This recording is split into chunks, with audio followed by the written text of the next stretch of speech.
వాళ్ళు ఏమన్నారంటే, అయ్యో బ్రదర్ మీటింగ్ అంతా అయిపోయింది, ఇప్పుడు వచ్చేది అది సండే, అయ్యో ఎట్లా బ్రదర్ ఎట్లా లేదని వాళ్ళ మాట్లాడుకొని ఏమన్నారంటే, బ్రదర్ మనం లంచ్ చేద్దాం, అప్పుడు లంచ్ మీకు భోజనం చేస్తారు, మా విశ్వాసాలు భోజనం చేస్తారు. 300 మంది సంఘం అప్పట్లో చాలా ఇది గొప్పతనం కావాలన్నారు.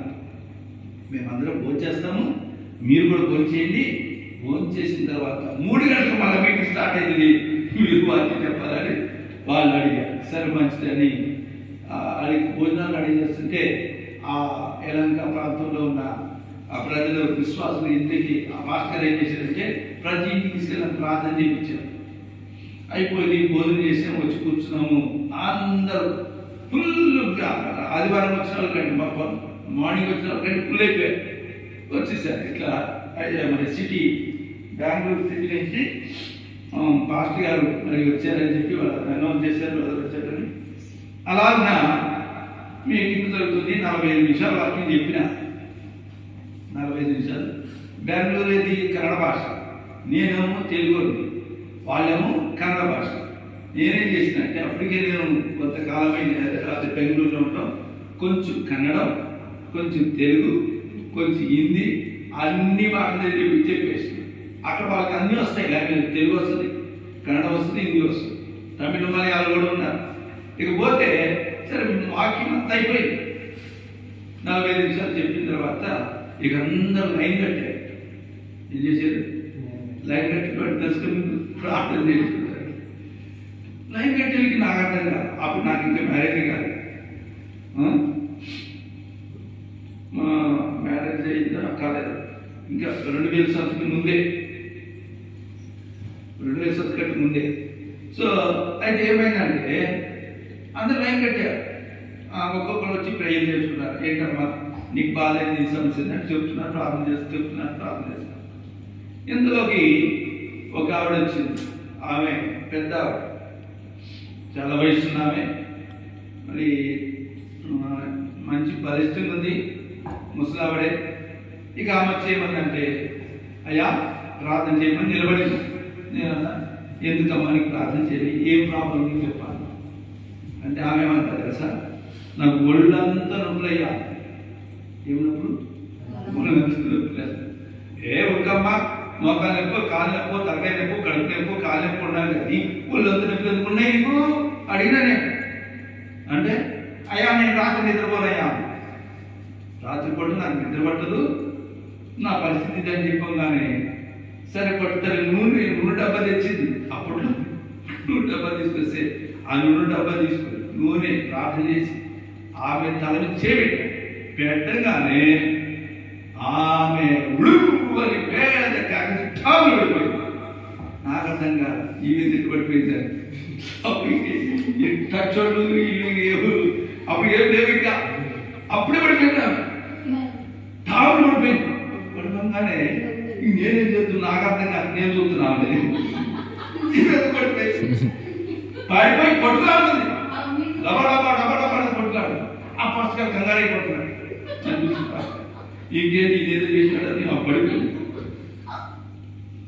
ఇక ప్రార్థన చేసిన తర్వాత ఆ నూనెతోనే మళ్ళా ఆమె చేయించి ప్రార్థన చేయగానే ఆమె మీద లేచి కూర్చొని అప్పుడు అంటుంది, అయ్యా నేను 200 సార్లు ఇంజక్షన్ కొట్టించుకున్నాను, నా నొప్పులు పోలే. 2 కిలోలు గోళీలు చేసి మాటలు గోళీలు తిన్నా పోలే జబ్బు అని అప్పుడు చెప్పిన. ఇది నా సాక్ష్యం. ఆమె కూడా గౌడాసే, వాళ్ళు కూడా ఏదో అంటే గౌడయ్య చెప్తున్నాను. సరే ఆ విధంగా దయ్యం బట్టి అప్పుడు ఫస్టే నేను ప్రార్థన చేసినప్పుడు అవి అలా జరుగుతుంది ఇంట్లో. అప్పుడు నాకు అర్థం దెయ్యాలు ఇంత పడితే ఏమని. ఇక్కడ మనం చూస్తే ఆ కనాను స్త్రీ యొక్క కుమార్తెకు దయ్యం పట్టింది. అట్లాగే ఆంధ్రాలో కూడా, ఆంధ్రప్రదేశ్లో రేపలన్న ఊళ్ళో కూడా ఒక కోడలు, అత్త కోడలు ఉంటారు. ఆ కోడలికి దయ్యం పట్టింది. ఇంతగా అది మరి ఇంకా కొంచెం అంటే సందర్భం వచ్చింది కాబట్టి దెయ్యం వచ్చింది కాబట్టి చెప్తున్నా. దెయ్యం పట్ల ఎట్లా ఉంటుంది మీ పట్ల మీకేం తెలియదు అంటారు కదా, మీకేం తెలియదు అన్నారు చెప్తున్నా. అయితే ఏమైంది, రాత్రి 11 గంటలైంది. నేను బైబిల్ చదువుకున్నా, అది కూడా 96వ సంవత్సరంలో బైబిల్ చదువుతున్నా. ఇంతలోకి నాకు తెలిసిన ఒక ఆంటీ అన్నమాట, పెద్ద ఆవిడ, బాబు రవి బాబు అని కేకలేస్తున్నాను. గొడుగేసుకొచ్చింది, అంటే ఎందుకు వర్షం పడుతుంది, గొడుగేసుకుని వచ్చి బాబు రవి బాబు అని కేకలు. నేనన్నా ఎవరమ్మా నువ్వు అన్నా. మా అమ్మళ్ళు నా అందరూ పడుకున్నారు, నేను అప్పుడు బైబిల్ చదువుతాను. ఎవరమ్మా నువ్వు అనగానే నేను బాబు అని ఆ పేరు. అది ఏందమ్మా ఎందుకు వచ్చినామంటే మా కోడలికి దయ్యం బట్టి వచ్చి ప్రార్థన చేయనట్టు. అమ్మ పొద్దున తల్లి అన్న, లేదు లేదు ఇప్పుడే రావాలయ్యా అన్నారు. మా అమ్మలు అన్నారు బాబు వద్దులేనైనా పొద్దునెందులే, పొద్దున ప్రార్థన చేద్దాం. ఆమె ఇంటలేదు, పోతలేదు, అక్కడే నిలబడి బయట. సరేనని ఇల్లు తెలమ్మని చెప్పి వెళ్తే ఆమె ఎంతుందో తెలుసా, ఆమె చూస్తుంటే భయం అట్లా ఉంది, చూస్తుంది. అయితే ఆమె ఏం చెప్పిందంటే, వచ్చిన ఆంటీ ఉంది, ఆమె ఏం చెప్పిందంటే, అయ్యా మా ఆయన అంటే దయ్యం పట్టిన వాళ్ళ మామ, వాళ్ళ ఆయన, ఇంకా వాళ్ళ బాబాయ్ వాళ్ళందరూ చేతులు పట్టుకొని ఆపినా కూడా ఆగట్లేదంట. ఇట్లా ఇంత ఆడబడ్డారండి, ఇట్లా ఈ చెప్పుకుని ఇట్లా అందంట ఆడబడ్డారండి. ఇప్పుడు నేను ఆడబడాలి అని చెప్తుందామే. ఇట్లా వీళ్ళు ఆంతపడ్డారయ్యా, అసలు ఎవరికి అలివి కావట్లేదు అంటుంది. అలివి కావట్లేదయ్యా అంటే సరేనమ్మా మరి బైబిల్ తీసుకున్నా. బైబిల్ తీసుకుని మెల్లగా వెళ్ళినాలి. ఆమె పరాలు చూస్తుంది అని చూస్తుంది. చూస్తుంటే ఆలేమంటారు కదా, అయ్యా రాయి నూనె రాయి నూనె రాయి అన్నారు. ప్రార్థన చేయాలంటే నూనె రాయి మనకేమో భర్త అది 96వ సంవత్సరం. సార్ నూనె రాయండి సార్, నేను ప్రార్థన మాటలు చెప్పి అప్పుడు నూనె రాస్తే మొత్తం దేవుడు పోయి శుభ్రత కూర్చుంది. దేవుని వాక్యం ఉంది, ప్రార్థన చేసిన తర్వాత భార్య భర్త ప్రార్థన. తెల్లారే వాళ్ళు చర్చికి వెళ్ళారు. ఆ విధంగా భార్య భర్త చక్కగా దేవుని పోగొట్టుకొని మరి దేవుని మందిరానికి వెళ్ళడం జరిగింది. నేను ఎందుకు చెప్తున్నానంటే, దేవునికి ఎవరైతే సమీపంగా లేకుండా దూరంగా ఉంటారో వాళ్ళ దయ్యాలు పడతాయి. సరే ఇక్కడ ఏం జరిగిందంటే, వాళ్ళ కుమార్తె దయ్యం పట్టిందని చెప్పింది. ఇప్పుడు ఏం జరిగింది, ఇప్పుడు చదవండి, రెండో మాట్లాడదు. ప్రభువా దావీదు కుమారుడా కరుణింపుము,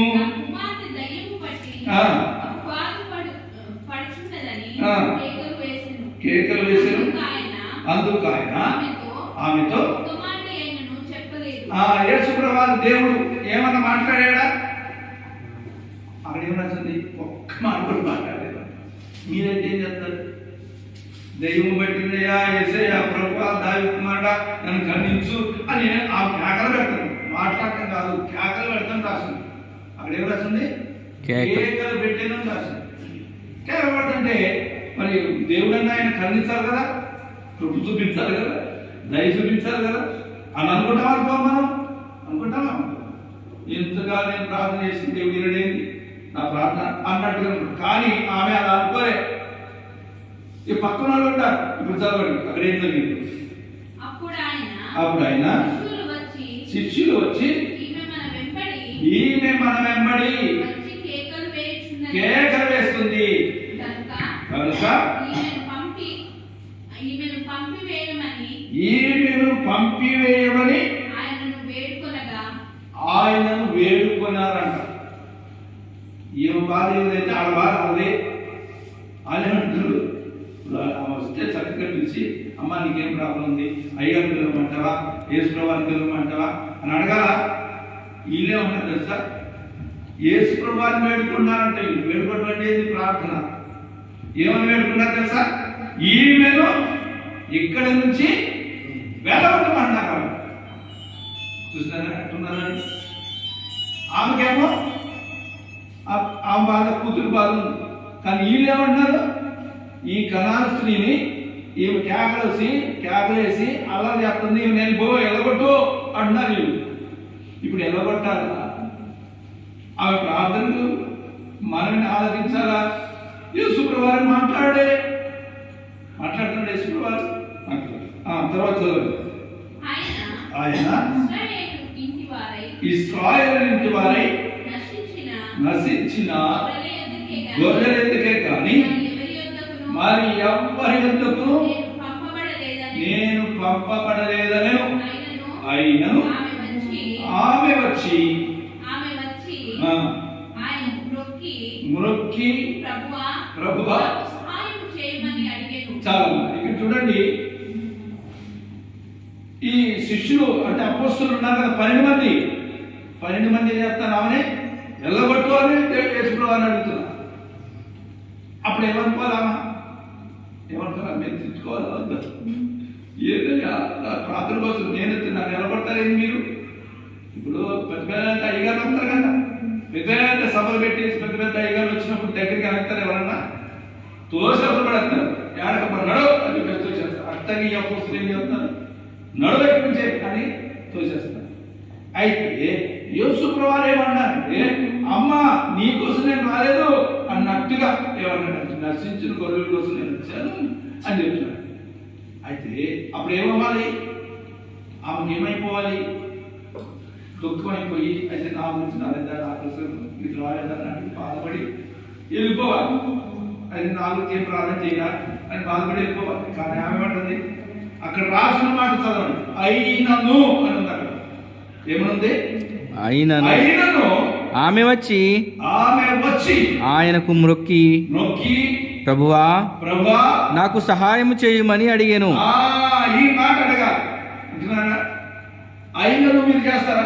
మిమ్మల్ని ఎవరైనా అటకాయించి ప్రార్థన చేయకుండా మీకు ఇలా తోసేసిన తర్వాత వచ్చి మళ్ళా మీరు అడుగుతారా దేవుణ్ణి? అయినను ఆమె వచ్చి ప్రభువా నాకు సహాయం చేయ ప్రభువా అని అడిగింది. ఎందుకు తెలుసా? ఆయన గురించి ఆమె ఎరిగినామే. ఈయన తప్ప నాకు సహాయం చేసేవాళ్ళు ఎవరు లేరు నాకు తెలుసు, అందుకనే అడుగుతుంది. మీరు కూడా యేసుప్రభువుని గుర్తుపట్టినట్లయితే మనకు సహాయం, మీకు సహాయం కావాల్సి వస్తే ఎవరిని అడగాలి?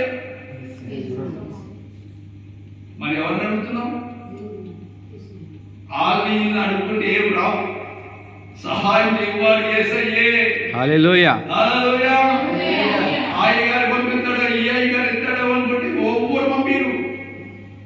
సహాయం ఆమె కరెక్ట్గా చెప్తుంది. చూడండి, ఆమె ఏమంటుంది? నీవు తప్ప నాకు ఎవరు సహాయం చేసేవారు లేరయ్యా, నాకు సహాయం చేయమని శిష్యులు అడుగుతుందా? అపొస్తలులు అడుగుతుందా? వాళ్ళే పురాకరా చూస్తున్నారు. ఏందమ్మా ఎలామంటే ఎలాగో అన్నట్టు ఆలోచిస్తున్నారు. అని ఈమె మాత్రం ప్రభువా నాకు సహాయం చేయనైనా అంటారు. అంటే అప్పుడు ఆ యేసుప్రభువు వారు ఏమన్నారు? చూడండి, చదవండి. అందుకైనా పిల్లల రొట్టె తీసుకుని కుక్క పిల్లలకు వేయుట యుక్తం కాదు అని చెప్పాడు యేసుప్రభువు. ఏమంటారు దానికి? ఆవిడ చదువులేనామా అయ్యుందా? ఎందుకంటే అప్పుడు ఇప్పుడు చాలా మంది చదువులు. ఇక అప్పుడు అంటే పుస్తకాలు ప్రింటింగ్లు మరి ఏమున్నాయో ఏం కదా, ఆమె ఏం చదువుతుందో మనకు తెలియదు. ఆమె అంటే ఆ యేసుప్రభువు చెప్తున్న మాటకి ఈమె స్పందన ఎలా ఉందో చూడండి. అమ్మా పిల్లలకు వేసే బిస్కెట్లు, ఇందుకు మేము రాగానే జానయ్య గారు పాస్టర్ గారు ఏమంటుంది? అయ్యా మీకోసం బిస్కెట్ తీసుకొచ్చు. అయ్యా ఇక్కడ ఉంది ఏమంటుంది? కుక్క పిల్లలకు వేసే ఏమంది? రొట్టెను తీసుకుని కుక్క పిల్లలకు వేయట యుక్తం కాదు అని ఎవరు చెప్పారు? వేసుకున్నారు.